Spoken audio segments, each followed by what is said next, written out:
ಕಡಲೆ ಇರಲಿ, ಹಲಸಂದೆ ಬೀಜ, ಕಪ್ಪು ಕಡಲೆ ಅಥವಾ ಬಿಳಿ ಕಡಲೆ, ಎಲ್ಲವೂ ಸ್ವಾದಿಷ್ಟವಾಗುತ್ತೆ.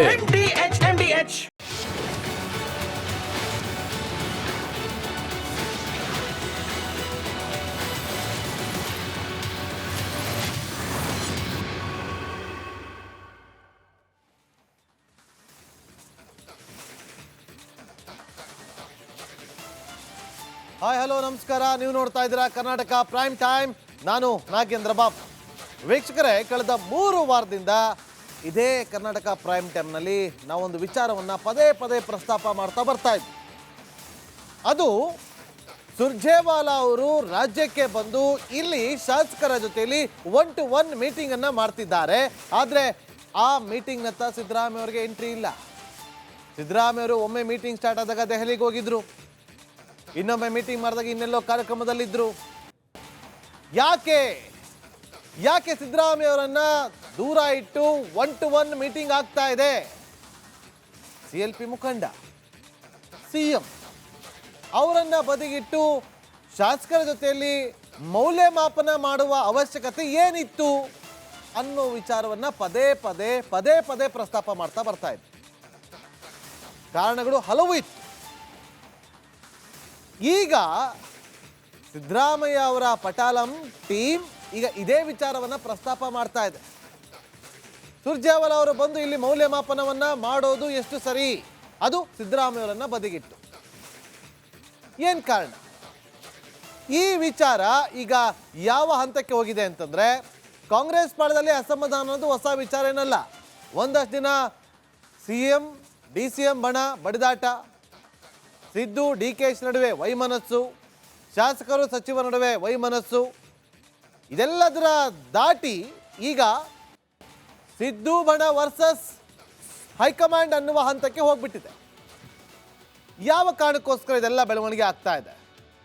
ಆ ಪಾಯಿಂಟ್ನೊಂದಿಗೆ ಜೊತೆಗೆ ಬೇರೆ ಬೇರೆ ಸುದ್ದಿಗಳು ಕೂಡ ಇದೆ. ಅದೆಲ್ಲವನ್ನು ಕೂಡ ಮುಂದಿನ 1 ಗಂಟೆ ನಿಮ್ಮ ಮುಂದೆ ಇಡ್ತಾ ಹೋಗ್ತೀನಿ. ಅದಕ್ಕಿಂತ ಮುಂಚೆ ಈ ಕ್ಷಣದ ಹೆಡ್ಲೈನ್ಸ್. ರಾಜ್ಯ ಕಾಂಗ್ರೆಸ್ನಲ್ಲಿ ಮತ್ತೊಂದು ಕಂಪನ. ಸಿದ್ದರಾಮಯ್ಯ ಇಲ್ಲದೆ ಶಾಸಕರ ಮೌಲ್ಯಮಾಪನ. ಸುರ್ಜೇವಾಲಾ ವಿರುದ್ಧ ಟಗರು ಸೇನೆ ಅಸಮಾಧಾನ. ಮತ್ತೆ ಶಕ್ತಿ ಪ್ರದರ್ಶನಕ್ಕೆ ಮುಂದಾದ ಕೈಪಾಳೆಯ. ಮೈಸೂರಲ್ಲಿ ಸಮಾವೇಶ ಮಾಡಲಿದ್ದಾರೆ ಸಿದ್ದರಾಮಯ್ಯ. ಅಹಿಂದ ಪರ ದನಿ ಎತ್ತಲು ಕಾಂಗ್ರೆಸ್ ನಿರ್ಣಯ. ಕೊನೆಗೂ ರದ್ದಾಯಿತು ದೇವನಹಳ್ಳಿ ಭೂ ಸ್ವಾಧೀನ. ಏರೋಸ್ಪೇಸ್ ಉದ್ಯಮಿಗಳಿಗೆ ಆಂಧ್ರದಿಂದ ಆಹ್ವಾನ. ನಾರಾ ಲೋಕೇಶ್ ನನಗೆ MB ಪಾಟೀಲ್ ವಾಗ್ಬಾಣ. ರಾಜ್ಯದಲ್ಲಿ ಹೆಚ್ಚಾಯಿತು ಬೀದಿ ನಾಯಿ ಹಾವಳಿ. ಹುಬ್ಬಳ್ಳಿಯಲ್ಲಿ ಬಾಲಕಿ ಮೇಲೆ ಭೀಕರ ದಾಳಿ. ಬಿರಿಯಾನಿ ಭಾಗ್ಯದ ವಿರುದ್ಧ ಜನರಿಂದ ವಾಗ್ದಾಳಿ.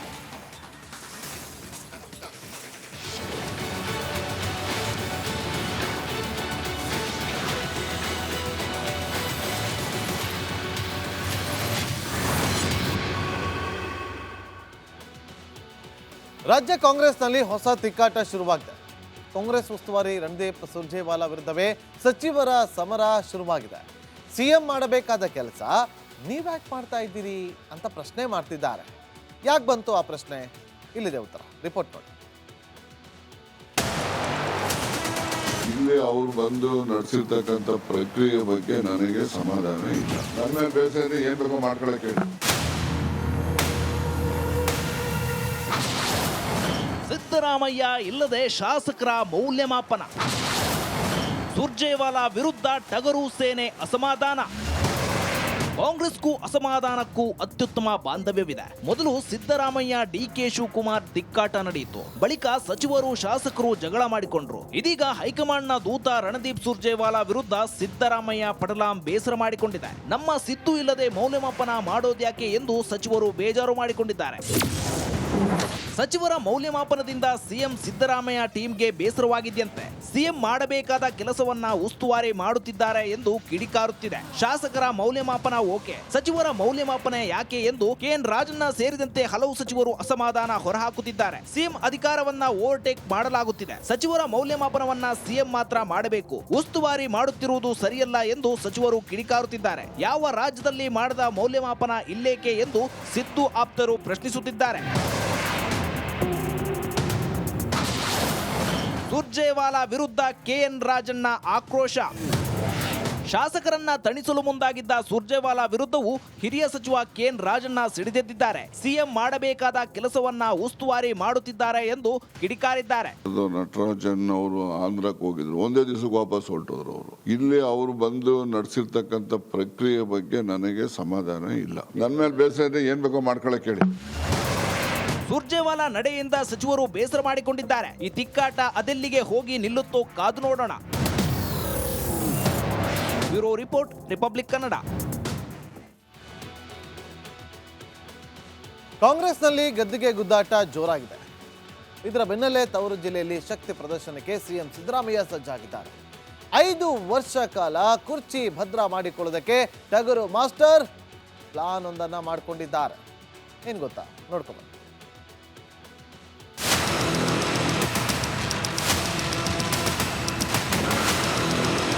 ಸಿದ್ದರಾಮಯ್ಯನವರು ಅನ್ನರಾಮಯ್ಯ, ಭಾಗ್ಯಗಳ ರಾಮಯ್ಯ, ಕನ್ನಡ ರಾಮಯ್ಯ, ಗ್ಯಾರಂಟಿ ರಾಮಯ್ಯ ಎಂದೇ ಕರ್ನಾಟಕ ಜನಮಾನಸದಲ್ಲಿದ್ದಾರೆ. 5 ವರ್ಷ ನಾನೇ ಸಿಎಂ ಎಂದು ಸಿದ್ದರಾಮಯ್ಯ ದೆಹಲಿಯಲ್ಲಿ ಕೂಗಿ ಹೇಳಿದ್ರು.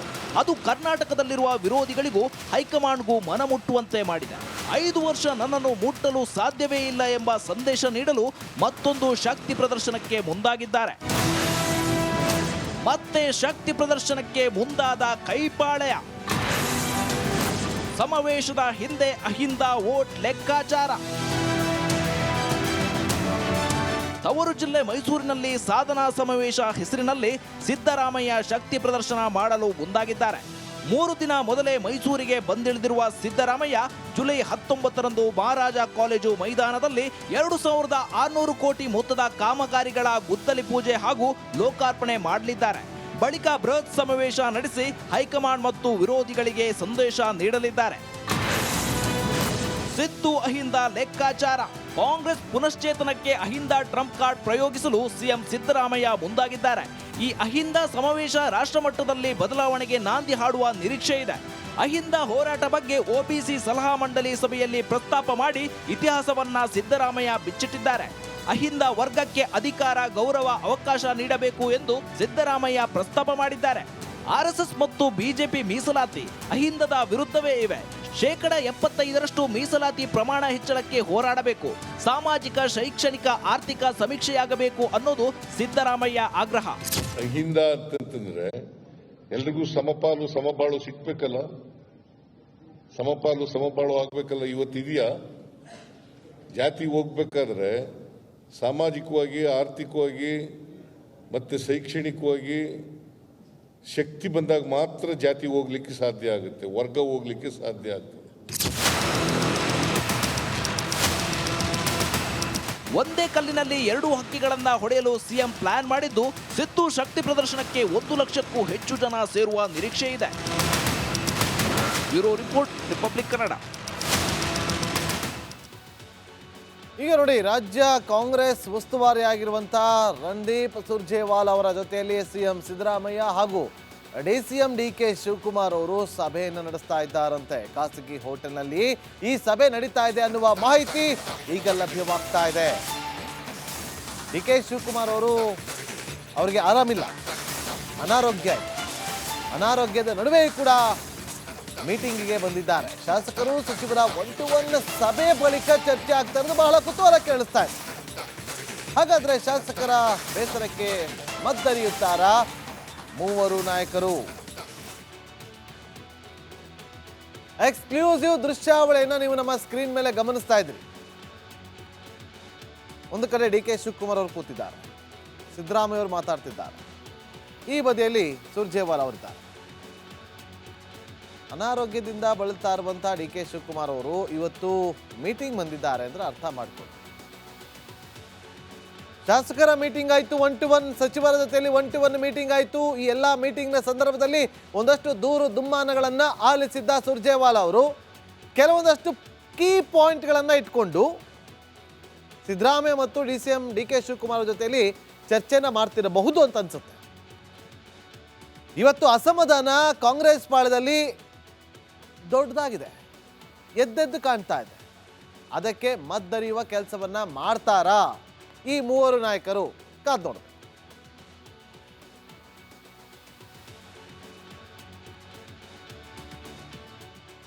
ರೈತರ ತೀವ್ರ ವಿರೋಧದ ಬೆನ್ನಲ್ಲೇ ರಾಜ್ಯ ಸರ್ಕಾರ ದೇವನಹಳ್ಳಿ ಏರೋಸ್ಪೇಸ್ ಪಾರ್ಕ್ ಭೂಸ್ವಾಧೀನ ರದ್ದುಗೊಳಿಸಿದೆ. ಅದೇ ಅವಕಾಶ ಬಳಸಿಕೊಂಡ ನಾರಾ ಲೋಕೇಶ್ ಕೈಗಾರಿಕೆಗಳನ್ನ ತಮ್ಮ ರಾಜ್ಯಕ್ಕೆ ಆಹ್ವಾನಿಸಿದ್ದಾರೆ. ಅಚ್ಚರಿ ಅಂದ್ರೆ ಆಂಧ್ರ ಸಚಿವರಿಗೆ ಬಿಜೆಪಿ ಸಂಸದರೊಬ್ಬರು ಸಾಥ್ ಕೊಟ್ಟಿದ್ದಾರೆ.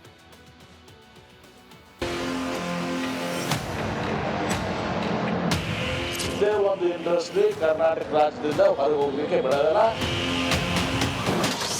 ದೇವನಹಳ್ಳಿಯ ಚನ್ನಪಟ್ಟಣದಲ್ಲಿ ಭೂಸ್ವಾಧೀನ ರದ್ದು. ಏರೋಸ್ಪೇಸ್ ಕಂಪನಿಗಳಿಗೆ ನಾಯ್ಡು ಪುತ್ರ ಗಾಳ. ಕರ್ನಾಟಕ ಎಂದಿಗೂ ಅನ್ನದಾತನ ಪರ. ಆತನಿಗೆ ಸಮಸ್ಯೆ ಅಂತ ಬಂದ್ರೆ ರಾಜ್ಯ ಸರ್ಕಾರಗಳಾಗ್ಲಿ, ನಿಮ್ಮ ರಿಪಬ್ಲಿಕ್ ಕನ್ನಡ ಸೇರಿದಂತೆ ಎಲ್ಲ ಮಾಧ್ಯಮಗಳಾಗ್ಲಿ ಆತನ ಪರ ನಿಂತಿವೆ, ನಿಲ್ಲುತ್ತೆ. ವಿವಿಧ ರೈತ ಮತ್ತು ನಾಗರಿಕ ಸಂಘಟನೆಗಳ ಹೋರಾಟದ ಫಲವಾಗಿ ದೇವನಹಳ್ಳಿಯಲ್ಲಿ ಏರೋಸ್ಪೇಸ್ ಪಾರ್ಕ್ ನಿರ್ಮಾಣಕ್ಕಾಗಿ ನಡೀತಾ ಇದ್ದಂತಹ ಭೂಸ್ವಾಧೀನ ಪ್ರಕ್ರಿಯೆ ನಿಂತಿದೆ. ಇದೇ ಅವಕಾಶವನ್ನ ಬಳಸಿಕೊಂಡಿರುವ ನೆರೆಯ ಆಂಧ್ರ ಪ್ರದೇಶ ಏರೋಸ್ಪೇಸ್ ಕಂಪನಿಗಳು ತನ್ನತ್ತ ಮುಖ ಮಾಡುವಂತೆ ಮನವಿ ಮಾಡಿದೆ.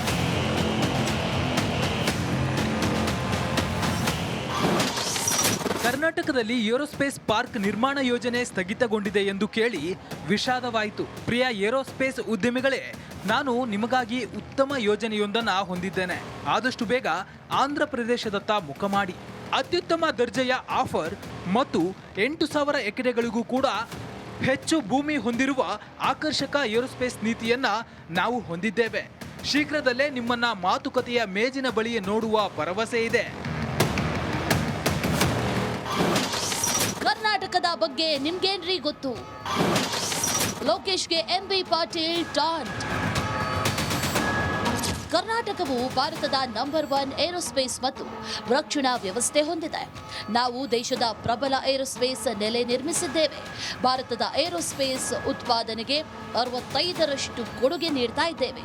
ರಾಷ್ಟ್ರೀಯವಾಗಿ ನಂಬರ್ 1, ಜಾಗತಿಕವಾಗಿ 3ನೇ ಸ್ಥಾನದಲ್ಲಿದ್ದೇವೆ.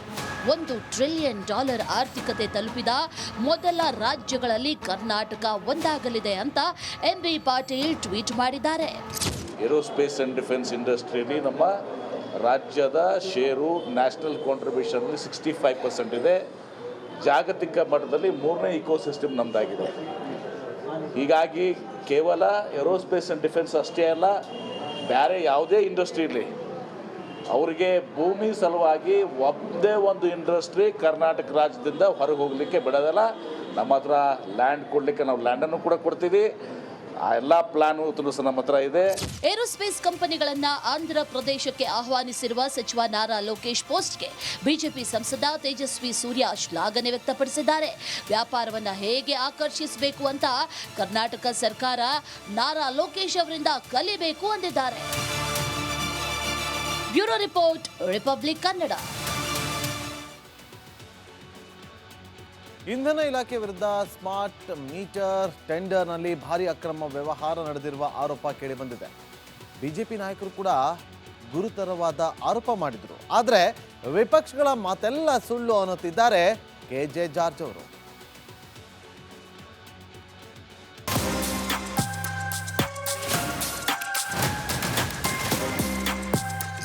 ವಿದ್ಯುತ್ ಕಡಿಮೆ ಬಳಕೆ ಹಾಗೂ ಅನಗತ್ಯ ಸೋರಿಕೆ ತಡೆಯಲು ಮೋದಿ ಸರ್ಕಾರ ಪರಿಷ್ಕೃತ ವಿತರಣಾ ವಲಯ ಯೋಜನೆ ಜಾರಿ ಮಾಡಿದೆ. ಈ ಯೋಜನೆಯ ಅಡಿ ಸ್ಮಾರ್ಟ್ ಮೀಟರ್ ಅಳವಡಿಕೆಗೆ ಒತ್ತು ನೀಡಲಾಗಿದೆ. ಆದರೆ ಕರ್ನಾಟಕದಲ್ಲಿ ಸ್ಮಾರ್ಟ್ ಮೀಟರ್ ಅಳವಡಿಕೆ ವೇಗ ಪಡೆಯುವುದರ ಜೊತೆಗೆ ಹಗರಣದ ವಾಸನೆಯನ್ನು ಅಂಟಿಸಿಕೊಂಡಿದೆ.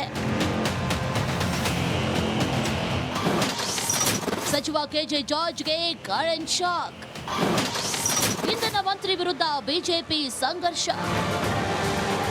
ಕೆಜೆ ಜಾರ್ಜ್ ವಿರುದ್ಧ ಬಿಜೆಪಿ ಶಾಸಕರು ಸಮರ ಸಾರಿದ್ದಾರೆ. ಸ್ಮಾರ್ಟ್ ಮೀಟರ್ ಅಳವಡಿಕೆಯಲ್ಲಿ ಭ್ರಷ್ಟಾಚಾರ ಮಾಡಲಾಗಿದೆ ಅಂತ ಲೋಕಾಯುಕ್ತಗೆ ದೂರು ನೀಡಿದ್ದಾರೆ. ಆದರೆ ಲೋಕಾಯುಕ್ತರು ಇನ್ನೂ ಎಫ್ಐಆರ್ ದಾಖಲಿಸಿಕೊಂಡಿಲ್ಲ.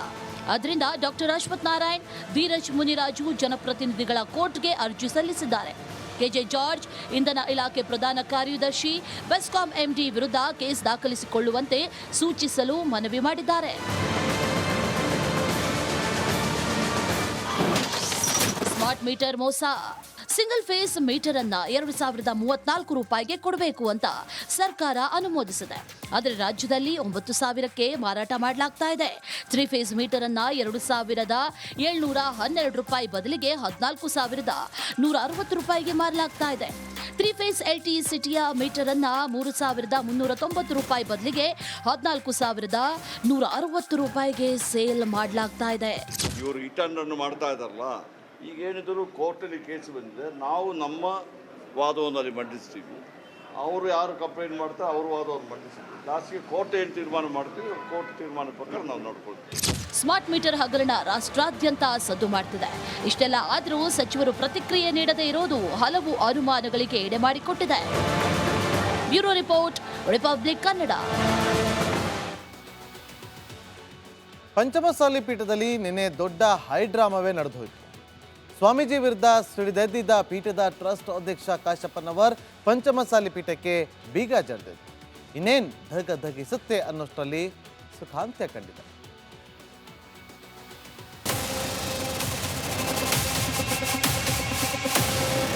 ಯಾವುದೇ ಸಮುದಾಯ ಇರಬಹುದು, ಸಂಘಟನೆ ಇರಬಹುದು, ರಾಜಕೀಯ ಹುಳ ಸೇರಿದ್ರೆ ಸಮಸ್ಯೆ ಕಟ್ಟಿಟ್ಟ ಬುತ್ತಿ. ಪಂಚಮಸಾಲಿ ಸಮುದಾಯದಲ್ಲೂ ಕೂಡ ಈಗ ಅದೇ ಆಗಿದೆ. 2A ಮೀಸಲಾತಿಗಾಗಿ ಪಕ್ಷಾತೀತವಾಗಿ ಸಂಘಟಿತವಾಗಿ ಹೋರಾಡ್ತಿದ್ದ ಸಮುದಾಯ ಈಗ ಬಣಗಳಾಗಿ ಛಿದ್ರವಾಗಲು ಶುರುವಾಗಿದೆ. ಅದು ಅದ್ಯಾವ ಮಟ್ಟಿಗೆ ಅಂದ್ರೆ ಸಮುದಾಯದ ಆರಾಧನೆಯ ಕೇಂದ್ರವಾಗಿರೋ ಮಠದ ಪೀಠಕ್ಕೆ ಬೀಗ ಹಾಕುವ ಮಟ್ಟಿಗೆ ಬಂದು ನಿಂತಿದೆ.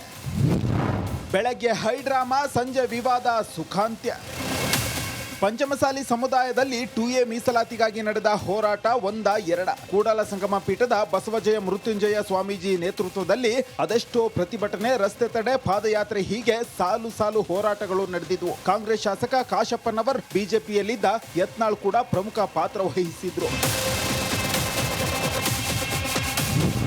ಜಯ ಮೃತ್ಯುಂಜಯ ಸ್ವಾಮೀಜಿಗೆ ಯತ್ನಾಳ್ ಹತ್ತಿರ, ಶ್ರೀಗಳ ವಿರುದ್ಧವೇ ಕಾಶಪ್ಪನವರ್ ಮಹಾಸಮರ.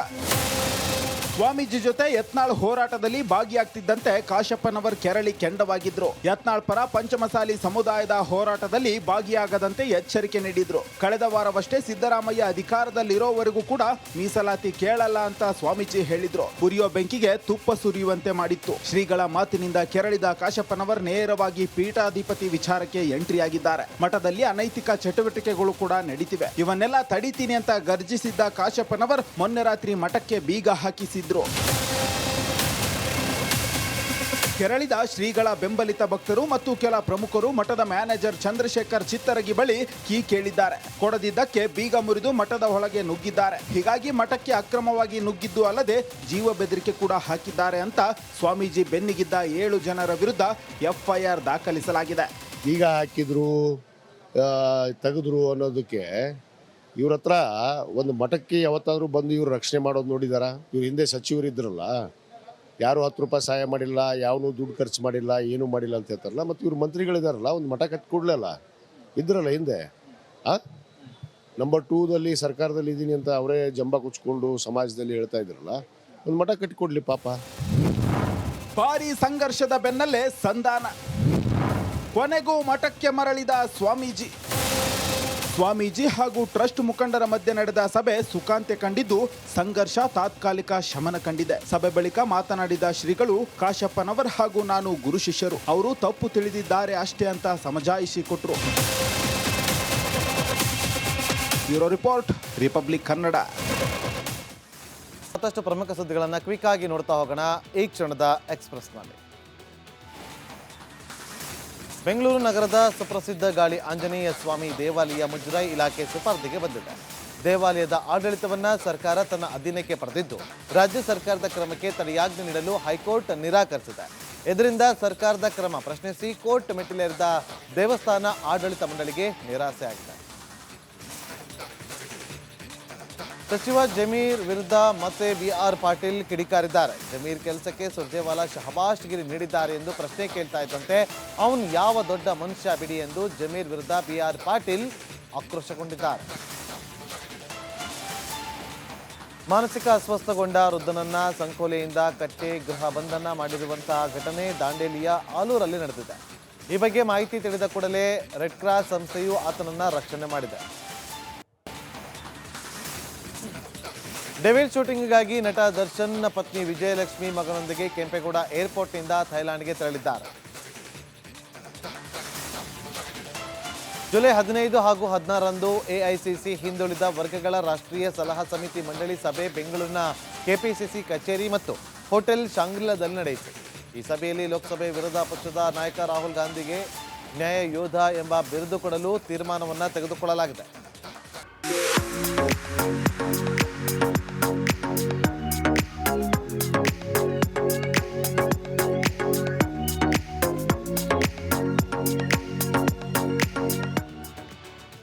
Welcome back. ಯಾವುದೇ ಕಾಂಪ್ರಮೈಸ್ ಇಲ್ಲದೆ ರಿಪಬ್ಲಿಕ್ ಕನ್ನಡ 100% ನ್ಯೂಸ್ ಅನ್ನು ಕೊಡುತ್ತೆ. ಇದೇ ರೀತಿ ಓರಿಯಂಟ್ ಬೆಲ್ ಟೈಲ್ಸ್ ಕೂಡ 100ಕ್ಕೆ 100ರಷ್ಟು ಬಲಿಷ್ಠವಾಗಿದೆ.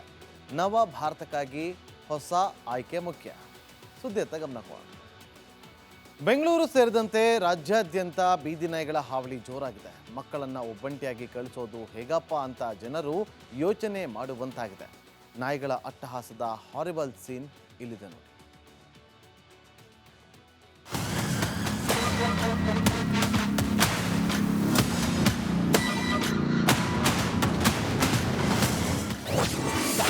ಮಕ್ಕಳ ಮೇಲೆ ಬೀದಿ ನಾಯಿಗಳ ಅಟ್ಯಾಕ್. ಬಹು ದಾಳಿಗೆ ಬೆಚ್ಚಿ ಬಿದ್ದ ರಾಜ್ಯದ ಜನರು. ರಾಜ್ಯದಲ್ಲಿ ಜನರ ಮೇಲೆ ನಾಯಿಗಳ ಅಟ್ಯಾಕ್ ಹೆಚ್ಚುತ್ತಲೇ ಇದೆ. ಮಕ್ಕಳು, ಮಹಿಳೆಯರು, ವೃದ್ಧರು ಅನ್ನದೆ ಒಬ್ಬರನ್ನು ಬಿಡದೆ ಕಿತ್ತು ತಿನ್ನುತ್ತಿವೆ. ಬೀದಿ ನಾಯಿಗಳ ಅಟ್ಟಹಾಸಕ್ಕೆ ಜನ ಮನೆಯಿಂದ ಹೊರಬರಲಿಕ್ಕೂ ಹಿಂದೆ ಮುಂದೆ ನೋಡ್ತಿದ್ದಾರೆ.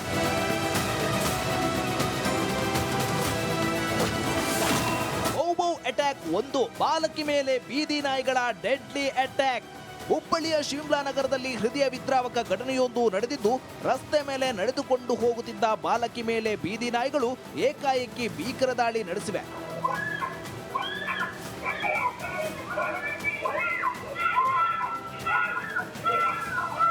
ನಾಯಿಗಳು ಬಾಲಕಿಯ ಕಾಲು ಮತ್ತು ದೇಹದ ಮೇಲೆ ಮನಬಂದಂತೆ ಕಚ್ಚಿದ್ದು ಆಕೆಯನ್ನ ಹಿಡಿದು ಎಳೆದೊಯ್ದಿವೆ. ಬಾಲಕಿ ಗಟ್ಟಿಯಾಗಿ ಕಿರುಚಿದ್ರು ಕಿತ್ತುತ್ತಿದ್ದೇವೆ. ಈ ಘನಘೋರ ದೃಶ್ಯ ಸಿಸಿಟಿವಿಯಲ್ಲಿ ಸೆರೆಯಾಗಿದೆ. ಸುಮಾರು 8-8:30 ಸುಮಾರು ಆಗಿ ಸರ್. ಬೆಳಗ್ಗೆ ಅವ ಅಂಗಡಿಗೆ ಹೋಗಿದ್ದ ಬಿಸ್ಕೆಟ್ ತರಕ್ಕೆ ಸ್ಕೂಲ್ ಹೋಗೋ ಟೈಮ್ಗೆ. ಆ ಟೈಮ್ 2 ನಾಯಿ ಬಂದು ಅಟ್ಯಾಕ್ ಮಾಡಿಬಿಟ್ಟಿದ್ವಿ. ಭಾಳ ತೊಂದರೆ ಆಗಿಬಿಟ್ಟಿದೆ. ಟ್ರೀಟ್ಮೆಂಟ್ಗೆಲ್ಲ ನಡಾಗುತ್ತೆ ಸರ್. ಇದು ಬೆಟರ್ ಇದೆ. ಈ ಭಾಗದಲ್ಲಿ ಬೀದಿ ನಾಯಿಗಳು ಭಾಳ ಇದಾವ, ಹಾವಳಿ ಭಾಳ ಇದೆ. ಅದು ಭಾಳ ಅದಾವೆ ಸರ್, ಭಾಳ ಅದಾವೆ ಸರ್, ನಾಯಿ ಭಾಳ ಅದಾವೆ. ಬೌ ಅಟ್ಯಾಕ್ 2, ಆಟ ಆಡ್ತಿದ್ದ ಮಗುವಿನ ಮೇಲೆ ಬೀದಿ ನಾಯಿಗಳು ದಾಳಿ. ಇನ್ನು ಕೋಟೆನಾಡು ಚಿತ್ರದುರ್ಗದಲ್ಲಿ ನಡು ರಸ್ತೆಯಲ್ಲಿ ಬಾಲಕಿ ಮೇಲೆ ಬೀದಿ ನಾಯಿಗಳು ದಾಳಿ ಮಾಡಿವೆ. ತನ್ನ ಪಾಡಿಗೆ ಆಟ ಆಡ್ತಿದ್ದ ಬಾಲಕಿ ಮೇಲೆ ದಾಳಿ ಮಾಡಿದ ನಾಯಿಗಳು ಕಿತ್ತು ತಿಂದಿವೆ. ಬಾಲಕಿಗೆ ಸಣ್ಣ ಪುಟ್ಟ ಗಾಯಗಳಾಗಿದ್ದು ಸ್ಥಳೀಯ ಆಸ್ಪತ್ರೆಗೆ ದಾಖಲು ಮಾಡಲಾಗಿದೆ.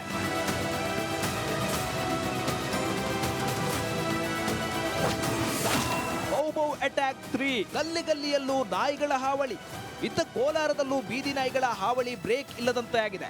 ಇದರಿಂದ ಜನ ರಸ್ತೆಗಿಳಿಯಲು ಭಯಪಡುವಷ್ಟು ಆತಂಕ ಸೃಷ್ಟಿಯಾಗಿದೆ. ಪ್ರಾಣವನ್ನ ಅಂಗೈಯಲ್ಲಿ ಇಟ್ಟುಕೊಂಡು ಓಡಾಡುವಂತ ಪರಿಸ್ಥಿತಿ ನಿರ್ಮಾಣವಾಗಿದೆ. ಕೋಲಾರದಲ್ಲಿ ಸುಮಾರು 10,000ಕ್ಕೂ ಹೆಚ್ಚು ಬೀದಿ ನಾಯಿಗಳಿದ್ದು, ಕಳೆದ 6 ತಿಂಗಳಲ್ಲಿ ಸುಮಾರು 5,594 ಮಂದಿಗೆ ನಾಯಿಗಳು ಕಚ್ಚಿವೆ. ಪ್ರತಿ ಗಲ್ಲಿಯಲ್ಲೂ 50ರಿಂದ 70 ನಾಯಿಗಳ ದಂಡಿದೆ. ನಾಯಿಗಳಿಗೆ ಕಡಿವಾಣ ಹಾಕಲು ಜನಪ್ರತಿನಿಧಿಗಳು ಮತ್ತು ಅಧಿಕಾರಿಗಳು ಫೇಲ್ ಆಗಿದ್ದಾರೆ. ಜನವರಿ 20-25ರಿಂದ ಜೂನ್ ತಿಂಗಳವರೆಗೂ ನಮ್ಮದು ಒಟ್ಟು ಜಿಲ್ಲೆಯಲ್ಲಿ 5,594 ಪ್ರಕರಣಗಳು ಎಂಟ್ರಿ ಆಗಿದೆ. ನಾಯಿ ಕಚ್ಚಿರೋದು 5,594 6 ತಿಂಗಳಲ್ಲಿ, ಜನವರಿ ಟು ಜೂನ್. ಬೌ ಅಟ್ಯಾಕ್ 4, 2 ವರ್ಷದ ಮಗು ಮೇಲೆ ಡಾಗ್ ಅಟ್ಯಾಕ್. ಮಲೆನಾಡಲ್ಲಿ ಬೀದಿ ನಾಯಿಗಳ ಉಪಟಳ ಹೆಚ್ಚಾಗಿದ್ದು, ಮನೆ ಅಂಗಳದಲ್ಲಿ ಆಟವಾಡುತ್ತಿದ್ದ ಮಗು ಮೇಲೆ ಬೀದಿ ನಾಯಿಗಳು ಅಟ್ಯಾಕ್ ಮಾಡಿವೆ. ಶಿವಮೊಗ್ಗದ ಸೋಮಿನಕೊಪ್ಪದಲ್ಲಿ ಮಗುವಿನ ತುಟಿ ಕಚ್ಚಿ ತಿಂದಿವೆ. ಹೀಗೆ ಪದೇ ಪದೇ ಬೀದಿ ನಾಯಿಗಳು ಮಕ್ಕಳು, ವೃದ್ಧರು ಎನ್ನದೆ ದಾಳಿ ಮಾಡಿ ಕಚ್ಚಿ ತೀವ್ರ ಗಾಯಗೊಳಿಸುತ್ತಿವೆ. ನಾಯಿಗಳ ನಿಯಂತ್ರಣ ಮಾಡಬೇಕಾದ ಪಾಲಿಕೆ ಅಧಿಕಾರಿಗಳು ಮಾತ್ರ ನಿದ್ರೆಯಿಂದ ಎಚ್ಚರಗೊಂಡಿಲ್ಲ. Bureau report, republic Kannada. ಹಿಂದೂ ಯುವತಿಯರು ಅನ್ಯ ಧರ್ಮದ ಯುವಕರನ್ನ ಮದುವೆಯಾದಾಗ ಲವ್ ಜಿಹಾದ್ ಅಂತ ಹಿಂದೂ ಸಂಘಟನೆಗಳು ಆರೋಪ ಮಾಡುತ್ತೆ. ಆದರೆ ಹಿಂದೂ ಯುವಕನೇ ಲವ್ ಜಿಹಾದ್ಗೆ ಬಲಿಯಾಗಿದ್ದಾನೆ. ನನ್ನನ್ನು ಕಾಪಾಡಿ ಅಂತ ಗೋಳಾಡ್ತಿದ್ದಾನೆ. ಈ ರಿಪೋರ್ಟ್ ನೋಡಿ.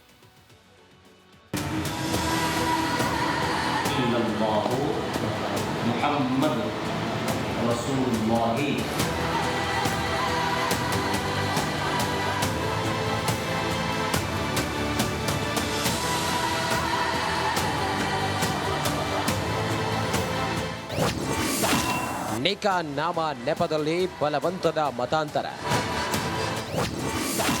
ಮದುವೆ ಮಾಡಿಸಿ ಹಿಂದೂ ಯುವಕನ ಹೆಸರು ಚೇಂಜ್. ಈತನನ್ನ ನೋಡಿ, ಹೆಸರು ವಿಶಾಲ್ ಕುಮಾರ್, ಗದಗ ಬೆಟಗೇರಿಯ ನಿವಾಸಿ. ಕುರಟ್ಟಿಪೇಟೆಯ ತಹಸೀಲ್ನನ್ನ 3 ವರ್ಷದಿಂದ ಪ್ರೀತಿ ಮಾಡುತ್ತಿದ್ದ ವಿಶಾಲ್ 2024ರ ನವೆಂಬರ್ 26ರಂದು ರಿಜಿಸ್ಟರ್ ಮ್ಯಾರೇಜ್ ಆಗಿದ್ದ. ಪ್ರೇಮ ಕಲ್ಯಾಣದ ಸುದ್ದಿ ತಹಸೀನ್ ಮನೆಯಲ್ಲಿ ಗೊತ್ತಾದ ಮೇಲೆ ಹೊಸ ಆಟ ಶುರುವಾಗಿದೆ. ಮುಸ್ಲಿಂ ಸಂಪ್ರದಾಯದಂತೆ ಮತ್ತೆ ಮದುವೆಯಾಗಲು ದುಂಬಾಲು ಬಿದ್ದಿದೆ. ಅನಿವಾರ್ಯವಾಗಿ 2025ರ ಏಪ್ರಿಲ್ 25ರಂದು ನಿಖಾ ಮಾಡಿಕೊಂಡಿದ್ದ. ಆದರೆ ವಿಶಾಲ್ಗೆ ಗೊತ್ತಿಲ್ಲದಂತೆ ನಿಖಾ ನಾಮದಲ್ಲಿ ಹೆಸರನ್ನ ವಿರಾಜ್ ಸಾಬ್ ಅಂತ ದಾಖಲಿಸಲಾಗಿದೆಯಂತೆ.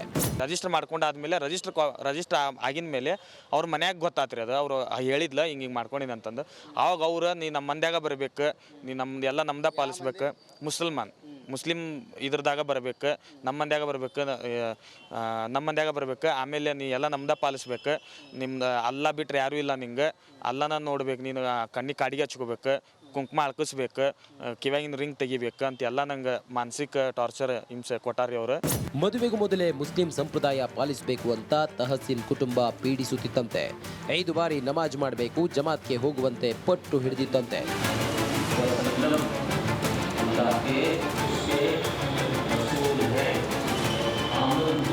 ನಿಖಾ ವಿಡಿಯೋ ವೈರಲ್ ಆಗಿ ವಿಶಾಲ್ ಮನೆಯವರಿಗೆ ಗೊತ್ತಾಗಿ ಹಿಂದೂ ಸಂಪ್ರದಾಯದಂತೆ ಮದುವೆ ಮಾಡಲು ಮುಂದಾಗಿದ್ರು. ತಹಸೀನ್ ಕುಟುಂಬಕ್ಕೆ ತಿಳಿಸಿ ಜೂನ್ 5ರಂದು ಮದುವೆ ನಿಗದಿ ಮಾಡಿದ್ರಂತೆ. ಆರಂಭದಲ್ಲಿ ಒಪ್ಪಿಗೆ ಸೂಚಿಸಿದ್ದ ತಹಸೀನ್ ಕುಟುಂಬ ನಂತರ ಉಲ್ಟಾ ಹೊಡೆದಿದೆ.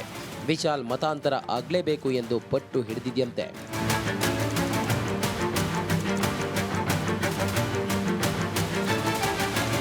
ವಿಶಾಲ್ ಸದ್ಯ ಪೊಲೀಸ್ ಠಾಣೆ ಮೆಟ್ಟಿಲೇರಿದ್ದಾನೆ. ಬಲವಂತದ ಮತಾಂತರ ಮಾಡಿ ಮಾನಸಿಕ ಕಿರುಕುಳ ನೀಡಿದವರ ವಿರುದ್ಧ ಕಠಿಣ ಕಾನೂನು ಕ್ರಮ ಜರುಗಿಸಿ ಅಂತ ಮನವಿ ಮಾಡಿದ್ದಾನೆ. ಮಂಜು ಪತ್ತ, ರಿಪಬ್ಲಿಕ್ ಕನ್ನಡ, ಗದಗ. ಮೊನ್ನೆ ಕಾರವಾರದ ಗುಹೆಯೊಂದರಲ್ಲಿ ರಷ್ಯಾ ಮೂಲದ ಮಹಿಳೆ ಪತ್ತೆಯಾಗಿದ್ದರು. ಆ ಪ್ರಕರಣ ಇಡೀ ದೇಶದಾದ್ಯಂತ ಸದ್ದು ಮಾಡಿತು. ಈಗ ಅದೇ ಪ್ರಕರಣ ಮತ್ತೊಂದು ದೇಶಕ್ಕೆ ಲಿಂಕನ್ನು ಪಡೆದುಕೊಂಡಿದೆ. ಅದಕ್ಕೆ ಕಾರಣ ರಷ್ಯಾ ಮಹಿಳೆಯ ಪ್ರಿಯಕರ.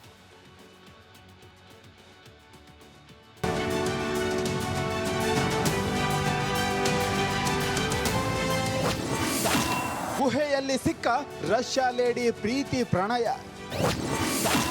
ಇಸ್ರೇಲ್ನಿಂದ ಓಡೋಡಿ ಬಂದ ಪ್ರಿಯಕರ. ಉತ್ತರ ಕನ್ನಡದ ಗೋಕರ್ಣ ಗುಹೆಯೊಳಗಿದ್ದ ಮಹಿಳೆ ಪತ್ತೆ ಪ್ರಕರಣಕ್ಕೆ ಹೊಸ ಟ್ವಿಸ್ಟ್ ಸಿಕ್ಕಿದೆ. ರಷ್ಯಾದ 2 ಮಕ್ಕಳ ತಾಯಿಗೆ ಇಸ್ರೇಲ್ ವ್ಯಕ್ತಿಯ ಜೊತೆ ಲವ್ ಅಫೇರ್ ಇತ್ತು ಎಂಬ ಅಂಶ ಬೆಳಕಿಗೆ ಬಂದಿದೆ. ಗೋವಾದಲ್ಲಿ ರಷ್ಯಾ ಮಹಿಳೆ ನೀನಾ ಹಾಗೂ ಇಸ್ರೇಲ್ನ ಡ್ರೋರ್ ಗೋಲ್ಡ್ಸ್ಟೀನ್ ನಡುವೆ ಪರಿಚಯ, ಪ್ರೇಮ ಶುರುವಾಗಿದೆ. 2017ರಲ್ಲಿ ಪ್ರೀತಿಯ ಬಲೆಗೆ ಬಿದ್ದ ರಷ್ಯಾ ಇಸ್ರೇಲ್ ಪ್ರೇಮ ಪಕ್ಷಿಗಳು ಗೋವಾದಲ್ಲಿ ಲಿವಿಂಗ್ ಟುಗೆದರ್ನಲ್ಲಿದ್ದರು. ಗೋವಾದಲ್ಲಿ ಪರಿಚಯ, ಪ್ರೇಮ, ಪ್ರಣಯ ಸಂಬಂಧ ಹರಳಿದೆ. ಇಬ್ಬರ ನಡುವೆ ಮಾತುಕತೆಯ ನಂತರ 2-3 ವರ್ಷ ಲಿವಿಂಗ್ ಟುಗೆದರ್ ಸಂಬಂಧದಲ್ಲಿದ್ರು. ಅದೇ ಕಾರಣಕ್ಕೆ ಇಬ್ಬರು ಮಕ್ಕಳು ಜನಿಸಿವೆ. ಕೊರೋನಾ ಲಾಕ್ಡೌನ್ ವೇಳೆ ಗೋಲ್ಡ್ಸ್ಟೀನ್ ಇಸ್ರೇಲ್ಗೆ ಹೋಗಿದ್ದ. ಅಲ್ಲಿಂದಲೇ ಗೋವಾದಲ್ಲಿದ್ದ ಪ್ರಿಯತಮೆಯಿದ್ದ ಮನೆಯ ಬಾಡಿಗೆ ಖರ್ಚು ವೆಚ್ಚಕ್ಕೆ ಹಣ ಕಳಿಸ್ತಿದ್ದ. ಆದರೆ ಇತ್ತೀಚೆಗೆ ನೀನಾ ನಿಗೂಢವಾಗಿ ಕಣ್ಮರೆಯಾಗಿದ್ಲು. ಆದ್ದರಿಂದ ಡ್ರೋರ್ ಗೋವಾದಲ್ಲಿ ಮಿಸ್ಸಿಂಗ್ ಕೇಸ್ ದಾಖಲಿಸಿದ್ರು.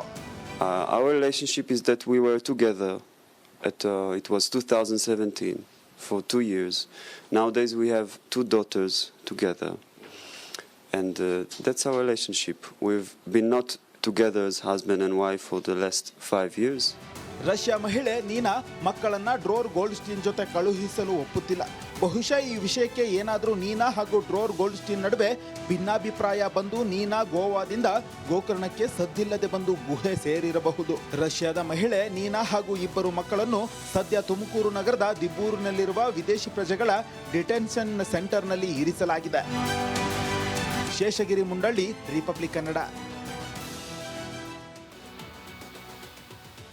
ರೀಲ್ಸ್ನಲ್ಲಿ ನೋಡಿದ್ರು, ಯೂಟ್ಯೂಬ್ನಲ್ಲಿ ಕಣ್ಣು ಹಾಯಿಸಿದ್ರು, ಆ ಗಂಡ ಹೆಂಡತಿಯದ್ದೇ ಸದ್ದು. ನಾವು ಹೇಳ್ತಿರೋದು ಕೂಡ ಅದೇ, ಬ್ರಿಡ್ಜ್ನಿಂದ ಬಿದ್ದ ಗಂಡ ತಳ್ಳಿದ ಹೆಂಡತಿ ಬಗ್ಗೆ. ಆ ಪ್ರಕರಣಕ್ಕೆ ಈಗ ಯಾರು ಊಹೆ ಮಾಡಿದ ರೀತಿಯಲ್ಲಿ ಒಂದು ಟ್ವಿಸ್ಟ್ ಸಿಕ್ಕಿದೆ. ಏನು ಗೊತ್ತಾ? ಈ ರಿಪೋರ್ಟ್ ನೋಡ್ಕೊಂಬನ್ನಿ.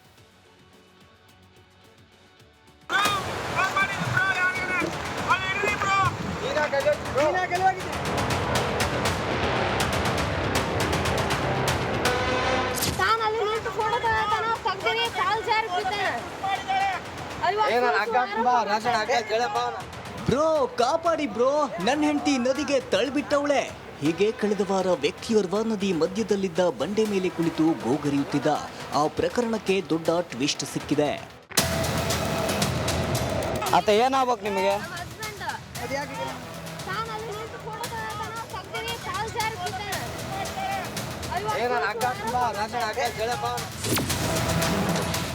ಗದ್ದೆಮ್ಮನ ದ್ವೇಷ ಬರೋಬ್ಬರಿ 35 ವರ್ಷ. ದೈವದ ಮುಂದೆ ತಪ್ಪು ಒಪ್ಪಿದಳ ಕಿಲೇಡಿ. ಗದ್ದೆಮ್ಮ ಏನೋ ನಾನು ತಳ್ಳಿಲ್ಲ ಅಂತಿದ್ದಾಳೆ. ತಾತಪ್ಪನ ಮನೆಯವರು ಸೊಸೆ ಮೇಲೆ ಆರೋಪ ಮಾಡ್ತಿದ್ದಾರೆ. ಇದೆಲ್ಲದರ ಮಧ್ಯೆ ತಾತಪ್ಪನನ್ನ ನದಿಯಿಂದ ತಳ್ಳೋಕೆ 35 ವರ್ಷದ ದ್ವೇಷವೇ ಕಾರಣ ಅನ್ನೋ ಮತ್ತೊಂದು ಸ್ಫೋಟಕ ಸತ್ಯವನ್ನ ತಾತಪ್ಪನ ಮನೆಯವರು ರಿವೀಲ್ ಮಾಡಿದ್ದಾರೆ. ತಾತಪ್ಪನ ಮನೆಯವರು ಒಂದು ಹೆಣ್ಣಿನ ಬಾಳು ಹಾಳು ಮಾಡಬಾರದು ಅನ್ನೋ ಕಾರಣಕ್ಕೆ ಕೇಸ್ ಮಾಡಿಲ್ವಂತೆ. ಊರಲ್ಲೇ ಪಂಚಾಯಿತಿ ಮಾಡಿ ಗದ್ದೆಮ್ಮಳನ್ನ ಅವಳ ಊರಿಗೆ ಬಿಟ್ಟು ಬಂದಿದ್ದಾರೆ.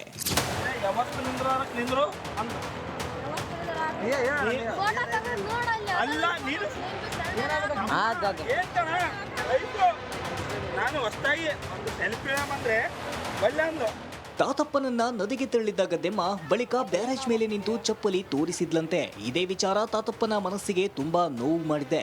ಏನೋ ಚಿಕ್ಕ ಹುಡುಗಿ ಗೊತ್ತಾಗದೆ ಮಾಡಿದ್ದಾಳೆ ಅಂತ ಬಿಡ್ತಿದ್ವಿ, ಆದ್ರೆ ನನ್ನ ಜೀವ ತೆಗೆಯೋ ನಿರ್ಧಾರ ಮಾಡಿದ್ದು ಎಷ್ಟು ಸರಿ ಅನ್ನೋದು ತಾತಪ್ಪನ ಮನೆಯವರ ಪ್ರಶ್ನೆ. ಮದುವೆಯಾದ 15 ದಿನದಲ್ಲೇ ಇಷ್ಟ ಇಲ್ಲ ಎಂದಿದ್ಲು. ಶಾಕಿಂಗ್ ಸತ್ಯ ಇದೇ ನೋಡಿ. ಗದ್ದೆಮ್ಮಳಿಗೆ ತಾತಪ್ಪನ ಮದುವೆಯಾಗೋದೇ ಇಷ್ಟ ಇರಲಿಲ್ವಂತೆ. ಮದುವೆಗೆ ಮುಂಚೆಯೇ ಹೇಳಿದ್ದಿದ್ರೆ ಆಗೋ ಅನಾಹುತವಾದ್ರೂ ತಪ್ತಿತ್ತೋ, ಮರ್ಯಾದೆ ಉಳಿತಿತ್ತೋ ಏನೋ. ಅದೇನು ಗುಡ್ಡಕ್ಕೆ ಬೆಂಕಿ ಬಿದ್ದಾಗ ಬಾವಿ ತೋಡಿದ್ರು ಅನ್ನೋ ಹಾಗೆ ಮದುವೆಯಾದ್ಮೇಲೆ ಗದ್ದಮ್ಮ ತನಗೆ ಇಷ್ಟ ಇಲ್ಲ ಅಂತ ಹೇಳಿದ್ಲಂತೆ. 35 ವರ್ಷದ ದ್ವೇಷವೇ ಪತಿ ಹತ್ಯೆ ಯತ್ನಕ್ಕೆ ಕಾರಣ. ಇಲ್ಲಿ ಕೇಳು, ಮ್ಯಾಟ್ರ್ ಸ್ವಲ್ಪ ಕೇಳು. ಫೋಟೋ ತೆಗಿ, ಆಕಿನೇ ದೂಕಿರೋದು. ತಾತಪ್ಪನ ಕುಟುಂಬಕ್ಕೂ ಮತ್ತು ಗದ್ದೆಮ್ಮನ ಕುಟುಂಬಕ್ಕೂ 35 ವರ್ಷದ ದ್ವೇಷವಿತ್ತಂತೆ. ಹಳೆ ವಿಚಾರ ಮರೆತು ಮತ್ತೆ ಸಂಬಂಧ ಬೆಳೆಯಲಿ ಅಂತ ಈ ಮದುವೆ ಮಾಡಿಸಿದ್ರಂತೆ. ಆದ್ರೆ ಈ ಸಂಬಂಧ ಬೆಸೆಯಬೇಕಿದ್ದ ಮದುವೆ ಉರಿಯೋ ಬೆಂಕಿಗೆ ತುಪ್ಪ ಸುರಿಯೋ ಕೆಲಸ ಮಾಡಿದೆ. ಈ ಬ್ಯಾರೇಜ್ ಕೇಸ್ಗೆ ಮತ್ತೊಂದು ಟ್ವಿಸ್ಟ್ ಸಿಕ್ಕಿದ್ದು ಗಂಡ ಹೆಂಡತಿ ಇಬ್ಬರು ವಿಚ್ಛೇದನಕ್ಕೆ ಮುಂದಾಗಿದ್ದಾರೆ. Bureau report, republic Kannada.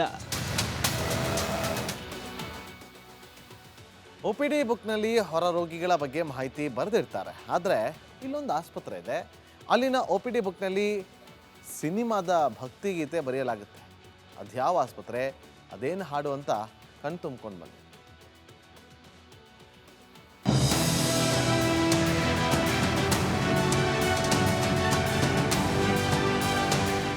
ಹಿಂದುಳಿದ ಹೈದರಾಬಾದ್ ಕರ್ನಾಟಕದ ಹೆಸರನ್ನ ಕಲ್ಯಾಣ ಕರ್ನಾಟಕ ಎಂದು ನಾಮಕರಣ ಮಾಡಿ ದಶಕ ಗತಿಸಿದರೂ ಜನ ಕಲ್ಯಾಣ ಆಗುತ್ತಿಲ್ಲ. ಸರ್ಕಾರ ಏನೇ ಕೊಟ್ಟರೂ ಜನರನ್ನ ತಲುಪುತ್ತಿಲ್ಲ. ಅದಕ್ಕೆ ನಿದರ್ಶನ ಎಂಬಂತ ಘಟನೆ ಜೇವರ್ಗಿಯ ಸರ್ಕಾರಿ ಸಾರ್ವಜನಿಕ ಆಸ್ಪತ್ರೆಯಲ್ಲಿ ನಡೆದಿದೆ. ಪೂಜಿಸಲೆಂದೇ ಹೂಗಳ ತಂದೆ. OPD ಬುಕ್ ನೋಡಿ ದಂಗಾದ ಲೋಕಾಯುಕ್ತ. ಜೇವರ್ಗಿ ತಾಲೂಕಿನ ಮಾರಡಗಿ SA ಗ್ರಾಮದ ಸರ್ಕಾರಿ ಕಿರಿಯ ಪ್ರಾಥಮಿಕ ಶಾಲೆಯಲ್ಲಿ ಬಿಸಿಯೂಟ ಸೇವಿಸಿ 70ಕ್ಕೂ ಅಧಿಕ ಮಕ್ಕಳು ಅಸ್ವಸ್ಥಗೊಂಡು ಆಸ್ಪತ್ರೆಗೆ ದಾಖಲಾಗಿದ್ದಾರೆ. ವಿದ್ಯಾರ್ಥಿಗಳ ಆರೋಗ್ಯ ವಿಚಾರಿಸಲು ಲೋಕಾಯುಕ್ತ SP ಸಿದ್ದರಾಜು, ಡಿವೈಎಸ್ಪಿ ಗೀತಾ ಬೇನಾಳ ಭೇಟಿ ನೀಡಿದ್ದರು. ಆಗ ಸರ್ಕಾರಿ ಆಸ್ಪತ್ರೆಯ OPD ಪುಸ್ತಕ ಪರಿಶೀಲಿಸಿದಾಗ ಭಕ್ತಿಗೀತೆ ಬರೆದಿರುವುದು ಕಂಡುಬಂದಿದೆ.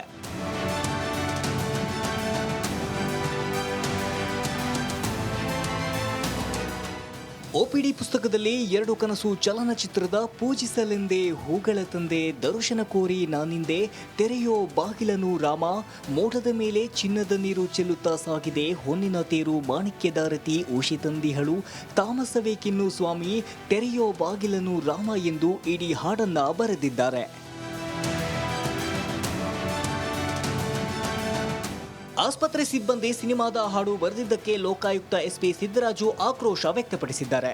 ಮಾಜಿ ಮುಖ್ಯಮಂತ್ರಿ ಧರ್ಮಸಿಂಗ್ ಕ್ಷೇತ್ರದ ಆಸ್ಪತ್ರೆನ ಇದು ಎಂದು ಪ್ರಶ್ನಿಸಿದ್ದಾರೆ. ತಕ್ಷಣವೇ ಸಿಬ್ಬಂದಿ ವಿರುದ್ಧ ಕ್ರಮ ತೆಗೆದುಕೊಳ್ಳುವಂತೆ ವೈದ್ಯಾಧಿಕಾರಿಗಳಿಗೆ ಸೂಚಿಸಿದರು. ಓಂ ಪ್ರಕಾಶ್ ಮುನ್ನೂರು, ರಿಪಬ್ಲಿಕ್ ಕನ್ನಡ, ಕಲಬುರಗಿ.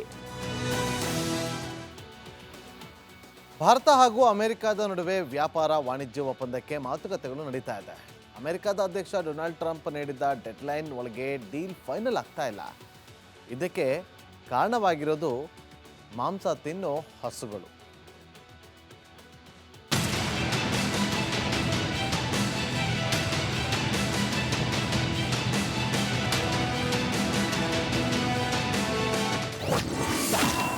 ಅಮೆರಿಕದಲ್ಲಿವೆ ಮಾಂಸ ತಿನ್ನುವ ಹಸುಗಳು.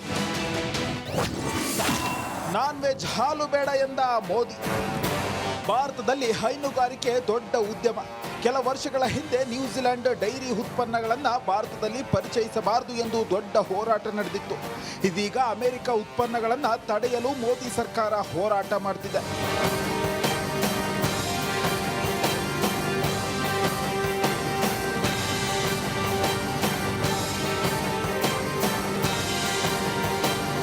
ಭಾರತದ ಡೈರಿ ಮತ್ತು ಕೃಷಿ ಕ್ಷೇತ್ರಕ್ಕೂ ಎಂಟ್ರಿ ಆಗಲು ಅಮೆರಿಕ ಬಯಸ್ತಿದೆ. ಡೈರಿ ಉತ್ಪನ್ನಗಳಾದ ಹಾಲು, ಮೊಸರು, ತುಪ್ಪ ಸೇರಿದಂತೆ ಎಲ್ಲವನ್ನೂ ನೇರವಾಗಿ ರಫ್ತು ಮಾಡಲು ಯತ್ನಿಸುತ್ತಿದೆ. ಅದನ್ನು ಒಪ್ಪಿಕೊಂಡು ಭಾರತದ ಡೈರಿ ವಲಯಕ್ಕೆ ಅಮೆರಿಕಕ್ಕೆ ಎಂಟ್ರಿ ಕೊಡಲು ಭಾರತ ಸಿದ್ಧವಿಲ್ಲ. ಭಾರತದಲ್ಲಿ ಹಳ್ಳಿಗಾಡಿನ ಜನರು ಹಸು ಸಾಕಣೆಯನ್ನು ಜೀವನೋಪಾಯವಾಗಿ ಅವಲಂಬಿಸಿದ್ದಾರೆ. ಅಮೆರಿಕದಿಂದ ಭಾರತಕ್ಕೆ ಹಾಲು ಆಮದು ಮಾಡಿದರೆ ಭಾರತದ ಹೈನುಗಾರಿಕೆ ನಂಬಿರುವ ರೈತರ ಬದುಕಿಗೆ ಕೊಡಲಿ ಪೆಟ್ಟು ಬಿದ್ದಂತಾಗುತ್ತೆ. ಇದಕ್ಕಿಂತ ಮುಖ್ಯವಾಗಿ ಅಮೆರಿಕದ ಹಸುಗಳು ಭಾರತದಂತೆ ಸಾಧು ಹಸುಗಳಲ್ಲ, ಅವುಗಳು ಮಾಂಸ ತಿನ್ನುವ ಹಸುಗಳು. ಅಮೆರಿಕದಲ್ಲಿ ಮಾಂಸ ತಿನ್ನುವ ಹಸುಗಳಿವೆ. ಆ ಹಸುಗಳಿಗೆ ಬೇರೆ ಹಸುಗಳ ರಕ್ತ ಕುಡಿಸುತ್ತಾರೆ. ಬೇರೆ ಹಸುಗಳ ಮಾಂಸವನ್ನ ಸಣ್ಣ ಸಣ್ಣ ಚೂರು ಮಾಡಿ ತಿನ್ನಿಸುತ್ತಾರೆ. ಇದೇ ಕಾರಣಕ್ಕೆ ಅಮೆರಿಕ ಹಸುಗಳು ನಾನ್ ವೆಜ್. ಅಂತ ಹಸುಗಳ ಹಾಲು ರಫ್ತು ಮಾಡುತ್ತಂತೆ ಅಮೆರಿಕ. ಭಾರತದಲ್ಲಿ ಹಸುವಿನ ಹಾಲಿಗೆ ಪಾವಿತ್ರ್ಯತೆ ಇದೆ. ಹಸುವನ್ನ ಗೋಮಾತೆ ಎಂದು ಜನ ಪೂಜಿಸುತ್ತಾರೆ. ಹಸುವಿನ ಹಾಲು ಬಗ್ಗೆ ಶ್ರದ್ಧೆ, ಭಕ್ತಿ, ಗೌರವ ಇದೆ. ದೇವರ ನೈವೇದ್ಯಕ್ಕೂ ಹಸುವಿನ ಶುದ್ಧ ಹಾಲು ಬೇಕು. ಅಂತ ದೇಶಕ್ಕೆ ನಾನ್ ವೆಜ್ ಹಸು ಹಾಲು ರಫ್ತು ಮಾಡಲು ಅಮೆರಿಕ ಯತ್ನಿಸುತ್ತಿದೆ. ಆದರೆ ಟ್ರಂಪ್ ಪ್ರಯತ್ನಕ್ಕೆ ಒಪ್ಪುತ್ತಿಲ್ಲ ಮೋದಿ ಸರ್ಕಾರ. ನಾನ್ ವೆಜ್ ಹಸುಗಳ ಹಾಲನ್ನು ಭಾರತಕ್ಕೆ ರಫ್ತು ಮಾಡಲು ಭಾರತ ವಿರೋಧ ವ್ಯಕ್ತಪಡಿಸುತ್ತಿದೆ. ಹೀಗಾಗಿ ಭಾರತ ಅಮೆರಿಕ ವ್ಯಾಪಾರ ವಾಣಿಜ್ಯ ಒಪ್ಪಂದ ಕಗ್ಗಂಟಾಗಿದೆ. Rajashekhar Jahagirdar, news desk, republic Kannada. Cine ಪ್ರಿಯರಿಗೆ ರಾಜ್ಯ ಸರ್ಕಾರ ಗುಡ್ ನ್ಯೂಸ್ ಅನ್ನ ಕೊಟ್ಟಿದೆ. ಪ್ರೇಕ್ಷಕರ ಜೇಬಿಗೆ ಕತ್ತರಿ ಹಾಕ್ತಾ ಇದ್ದ ಮಲ್ಟಿಪ್ಲೆಕ್ಸ್ಗಳಿಗೆ ಮೂಗುದಾರ ಹಾಕಿದೆ. ಬಿಕೋ ಅನ್ನುತ್ತಿದ್ದ ಚಿತ್ರಮಂದಿರಗಳಿಗೆ ಸರ್ಕಾರದ ಅದೊಂದು ಆದೇಶದಿಂದ ಮತ್ತೆ ಕಳೆ ಬಂದಂತಾಗಿದೆ.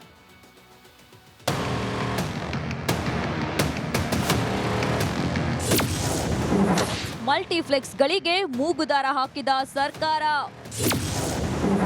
ಟಿಕೆಟ್ ದರ 200 ರೂಪಾಯಿ ಮೀರದಂತೆ ಖಡಕ್ ಆದೇಶ. ರಾಜ್ಯದಲ್ಲಿ ಮಲ್ಟಿಪ್ಲೆಕ್ಸ್ಗಳಲ್ಲಿ ಟಿಕೆಟ್ ದರ ಗಗನಕ್ಕೇರಿತ್ತು. ತಾವು ಆಡಿದ್ದೇ ಆಟ ಎನ್ನುವಂತೆ ಮಲ್ಟಿಪ್ಲೆಕ್ಸ್ ಮಾಲೀಕರ ವರ್ತನೆ ಜೋರಾಗಿತ್ತು. ಮನಬಂದಂತೆ ಟಿಕೆಟ್ ದರ ನಿಗದಿಪಡಿಸಿ ಪ್ರೇಕ್ಷಕರ ಜೇಬಿಗೆ ಕತ್ತರಿ ಹಾಕುತ್ತಿದ್ದರು. ಅದಕ್ಕೆ ಬ್ರೇಕ್ ಬೀಳುವ ಕಾಲ ಬಂದಿದೆ. ಕರುನಾಡಲ್ಲಿ ದುಬಾರಿಯಾಗಿದ್ದ ಸಿನಿಮಾ ಟಿಕೆಟ್ ಬೆಲೆಗೆ ಸಿದ್ದು ಸರ್ಕಾರ ಮೂಗುದಾರ ಹಾಕಿದೆ. ಇನ್ಮುಂದೆ ಫಿಲ್ಮ್ ಟಿಕೆಟ್ 200 ರೂಪಾಯಿ ಮೀರದಂತೆ ಅಧಿಕೃತವಾಗಿ ಆದೇಶ ಹೊರಡಿಸಿದೆ. ಕನ್ನಡ ಸಿನಿಮಾಗಳು ಮಾತ್ರವಲ್ಲದೆ ಬೇರೆ ಭಾಷೆಯ ಸಿನಿಮಾಗಳಿಗೂ ಈ ಆದೇಶ ಅನ್ವಯವಾಗಲಿದೆ. ವೆಲ್ಕಮ್ ಮಾಡ್ತೀವಿ, ಸ್ವಾಗತ ಮಾಡ್ತೀವಿ. ಸುಮಾರು ವರ್ಷಗಳಿಂದ ನಾವು ಕೇಳ್ತಾ ಇದ್ವಿ ರಾಜ್ಯ ಸರ್ಕಾರನ. ಅವರು ಆ ಟೈಮಲ್ಲಿ ಯಾವುದೋ ಸ್ವಲ್ಪ ಮಿಸ್ಟೇಕ್ ಆಗಿ ಬೇರೆ ಕಡೆ ಹೋಗಿತ್ತು. ಈಗಂತೂ ಕ್ಲೀನಾಗಿ ಇವತ್ತು ಏನು ಅನೌನ್ಸ್ ಮಾಡಿದಾರಲ್ಲ, ಯಾವುದೇ ರೀತಿ ಅದು ಸ್ಟಾಪ್ ಆಗಲ್ಲ. 15 ದಿನದಲ್ಲಿ ಎಲ್ಲ ರೆಡಿ ಆಗುತ್ತೆ, ಅದನ್ನು ಜಾರಿಗೆ ಬರುತ್ತೆ. ಇದರಿಂದ ಯಾರಿಗೂ ತೊಂದರೆ ಆಗಲ್ಲ. ದುಬಾರಿ ದರದಿಂದ ಮೊದಲೇ ಪ್ರೇಕ್ಷಕರಿಲ್ಲದೆ ಬಹುತೇಕ ಚಿತ್ರಮಂದಿರಗಳು ಬಿಕೋ ಎನ್ನುತ್ತಿದ್ದವು. ಅದೆಷ್ಟೋ ಚಿತ್ರಮಂದಿರಗಳು ಜನರಿಲ್ಲದೆ ಮುಚ್ಚಿದ್ದವು. ಕಷ್ಟದಲ್ಲಿದ್ದ ಕನ್ನಡ ಚಿತ್ರರಂಗಕ್ಕೆ ಸರ್ಕಾರದ ಏಕರೂಪ ದರ ಆದೇಶದಿಂದ ಮತ್ತೆ ಕಳೆ ಬಂದಂತಿದೆ. ಸರ್ಕಾರದ ಆದೇಶಕ್ಕೆ ಸಿನಿ ರಸಿಕರು ಫುಲ್ ಖುಷ್ ಆಗಿದ್ದಾರೆ. ಅಂದರೆ ದುಡ್ಡಿರೋರು ಬೇಕಾದರೆ ಬೇರೆದಕ್ಕೂ ಬರ್ತಾರೆ, ಬಟ್ ಕಮ್ಮಿ ಇರೋ ಸ್ಯಾಲ್ರಿಗೆ ಅವರು ಸ್ವಲ್ಪ ಬೆನಿಫಿಟ್ ಆಗುತ್ತೆ. ಮೇ ಬಿ ಮಲ್ಟಿಪ್ಲೆಕ್ಸಲ್ಲಿ ನೋಡಬೇಕು ಅಂತಿರುತ್ತೆ. So they will come for that and ಅವರು ನೋಡೋ ಒಂದು ಎಕ್ಸ್ಪೀರಿಯೆನ್ಸ್ ತಗೊಳ್ತಾರೆ. ಎಲ್ಲದಕ್ಕೂ ಕೆಲವೊಂದು ಆ ಫೆಸಿಲಿಟೀಸು, ಆ ಎಕ್ಸ್ಪೀರಿಯೆನ್ಸ್ ಅನ್ನೋದು ಮಲ್ಟಿಪ್ಲೆಕ್ಸಲ್ಲಿ ಬಿಟ್ಟರೆ ಬೇರೆ ಕಡೆ ಸಿಗೋ ಸ್ವಲ್ಪ ಕಮ್ಮಿ. ಆ ಎಕ್ಸ್ಪೀರಿಯೆನ್ಸ್. ಇನ್ಮುಂದೆ ರಾಜ್ಯದ ಎಲ್ಲ ಚಿತ್ರಮಂದಿರಗಳಲ್ಲೂ ಏಕರೂಪದ ದರ ನಿಗದಿಪಡಿಸಲು ಆದೇಶಿಸಲಾಗಿದ್ದು, 200ಕ್ಕೂ ಹೆಚ್ಚು ಹಣ ಪಡೆಯುವ ಚಿತ್ರಮಂದಿರಗಳ ವಿರುದ್ಧ ನಿರ್ದಾಕ್ಷಿಣ್ಯವಾಗಿ ಕ್ರಮ ಕೈಗೊಳ್ಳಲಾಗುವುದು ಎಂದು ಸರ್ಕಾರ ಖಡಕ್ ಸೂಚನೆ ನೀಡಿದೆ. Praveen Salaganahalli, film bureau, republic Kannada. ರಾಜ್ಯದಲ್ಲಿ ಹೃದಯಾಘಾತದ ಭೂತ ಇನ್ನಿಲ್ಲದಂತೆ ಕಾಡ್ತಾ ಇದೆ. ಅದರಲ್ಲೂ ಹಾಸನ ಜಿಲ್ಲೆ ಹಾರ್ಟ್ ಅಟ್ಯಾಕ್ನ ರಾಜಧಾನಿಯಾಗಿ ಮಾರ್ಪಾಟಾಗಿದೆ. ಈ ಹಾರ್ಟ್ ಅಟ್ಯಾಕ್ ಅನ್ನೋ ದೆವ್ವ ವಿದ್ಯಾರ್ಥಿಗಳು, ರೈತರು, ವೃದ್ಧರು, ಆಟೋ ಚಾಲಕರು ಯಾರನ್ನು ಬಿಡದೆ ಬಲಿ ಪಡಿತಾ ಇದೆ. ಇದೀಗ ಮತ್ತೊಂದು ವರದಿ ಬೆಚ್ಚಿ ಬೀಳಿಸ್ತಾ ಇದೆ. ಅದೇನು ನೋಡಿ.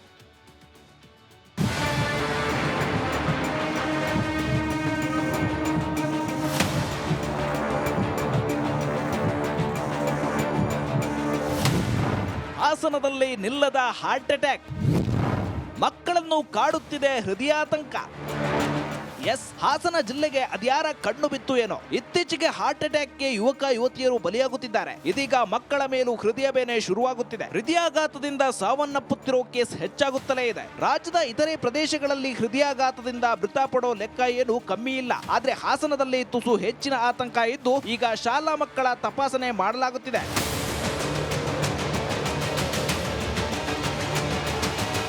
ಹಾಸನದಲ್ಲಿ ಸರಣಿ ಹೃದಯಾಘಾತ ಪ್ರಕರಣದಿಂದ ಹಾಸನ ಜಿಲ್ಲಾಡಳಿತ ಎಚ್ಚೆತ್ತಿದೆ. ಈಗಾಗಲೇ ಹಾಸನ ಉಸ್ತುವಾರಿ ಸಚಿವ KN ರಾಜಣ್ಣ ಜಿಲ್ಲಾ ಆರೋಗ್ಯ ಅಧಿಕಾರಿಗಳು DC ಲತಾ ಕುಮಾರಿ ಸಮ್ಮುಖದಲ್ಲಿ ಸಭೆ ಮಾಡಿದ್ರು. ಈ ಸಭೆಯಲ್ಲಿ 1ರಿಂದ 10ನೇ ತರಗತಿಯವರೆಗೆ ಎಲ್ಲಾ ಶಾಲೆಯಲ್ಲಿ ಹೃದಯ ತಪಾಸಣೆ ಶಿಬಿರ ಮಾಡಲು ಸೂಚಿಸಿದ್ರು. ಅದರಂತೆ ಹಾಸನ ಜಿಲ್ಲಾಡಳಿತ ತಪಾಸಣೆ ಮಾಡಿದೆ. ಇದರ ವರದಿ ಬೆಚ್ಚಿ ಬೀಳಿಸುವಂತಿದೆ.